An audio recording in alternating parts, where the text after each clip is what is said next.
বক্সা পাহাড়ের মানুষেরা সচক্ষে দেখছেন বিধানসভা নির্বাচনে প্রার্থীদের। ট্রেকিং করে বক্সা পাহাড়ের গ্রামগুলিতে গিয়ে প্রচার চালাচ্ছেন বিভিন্ন দলের প্রার্থীরা। শুনছেন বক্সা পাহাড়ের মানুষের কথা। জেলার প্রত্যন্ত ও দুর্গম বক্সা পাহাড় এলাকা কালচিনি বিধানসভার অন্তর্গত। সমতল থেকে প্রায় ৩৫০০ ফুট উপরে অবস্থিত এই এলাকা। দেখেন, যখন আমি এই বিষয় নিয়ে ধরেন ট্যুরিজম নিয়ে, বিশেষ করে একটা বাক্সা ফোর্ট ট্যুরিজম নিয়ে মানে অনেক জায়গা আছে আমরা ডেভেলপ করতে পারি, কিন্তু সেই জায়গায় সেই কিন্তু হচ্ছে না।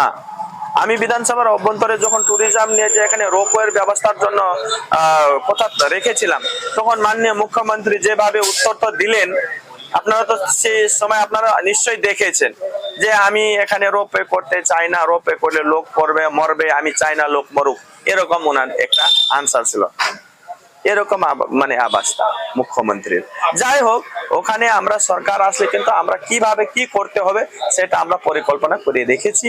সেটা আমি বললাম, প্রথম কথাটা হলো এফআরএটা ওখানে আমরা চালু করব। ফরেস্ট ভিলেজেস এফআর এর যে আইনি ব্যবস্থা, তার ব্যবস্থার ভিতরে যে সংসদ যে তাদের জন্য আছে, যে রাইটস গুলো আছে, তারা কিন্তু উপভোগ করতে পারবে। এক কথায় প্রাকৃতিক সৌন্দর্যের খনি এই এলাকা। তবে এই এলাকায় ট্রেকিং করে যাওয়া খুবই কষ্টকর। তবু জনসংযোগ চালাচ্ছেন প্রার্থীরা। নির্বাচনী প্রচার চালালেন কালচিনি বিধানসভা কেন্দ্রের বিজেপি প্রার্থী বিশাল লামা। কর্মী সমর্থকদের নিয়ে তিনি পায়ে হেঁটে পাহাড়ি দুর্গম পথে প্রচারে যান। সমতল থেকে প্রায় ৩৫০০ ফুট উচ্চতায় অবস্থিত বক্সা পাহাড়ে পৌঁছতে সরু ও আঁকাবাঁকা পথ অতিক্রম করতে হয়, যা এলাকার দুর্বল পরিকাঠামোরই প্রমাণ বহন করে। পাহাড়ে পৌঁছে স্থানীয় বাসিন্দাদের সঙ্গে সরাসরি যোগাযোগ করেন প্রার্থী। তাদের অভাব অভিযোগের কথা শোনেন এবং উন্নয়নের আশ্বাস দেন।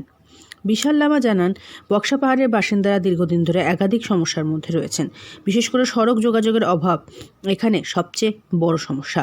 পর্যাপ্ত রাস্তা না থাকায় শিক্ষা, স্বাস্থ্য ও নিত্য প্রয়োজনীয় পরিষেবার ক্ষেত্রে বাসিন্দাদের চরম দুর্ভোগ পোহাতে হয়। তিনি আরও জানান, এই এলাকা পর্যটনের দিক থেকে অত্যন্ত সম্ভাবনাময়, কিন্তু পর্যাপ্ত উদ্যোগ ও পরিকল্পনার অভাবে সেই সম্ভাবনা কাজে লাগানো যায়নি। রাজ্য সরকার এই অঞ্চলে উন্নয়নে তেমন কোনো কার্যকর পদক্ষেপ নেয়নি বলেও তার অভিযোগ। আলিপুরদুয়ার থেকে অনন্যাদের রিপোর্ট, লোকাল 18 বাংলা।